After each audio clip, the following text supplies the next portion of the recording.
2800 मतको यिनी म्याच छ अहिले चितवन 1 मा घन्टी बजिसक्यो के हो हानेको हुन्छ भने पार्टीका सभापति खसीको मासु भात ह घन्टी मयने भएको के हो रविलाल त्यस्तो के पिस हो त्यस्तो 17412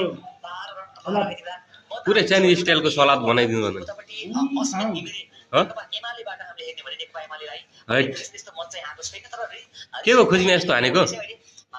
मीना खरेलले के को खुसीमा यस्तो यो खसी हो अहिले हेर्ने भने चाहिँ यो खसीको मासु खानु पर्यो क्या ह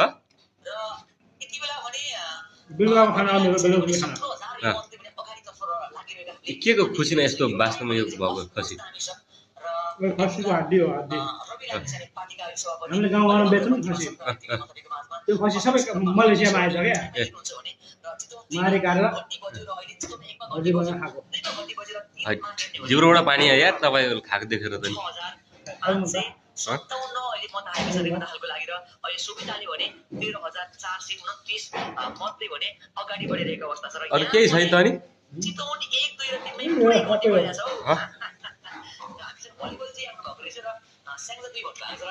स्याङ्जा 2 को पनि मैले मार्फत फेरि वेट गर्नु होला अहिले भन्न चाहन्छु र अहिले नभए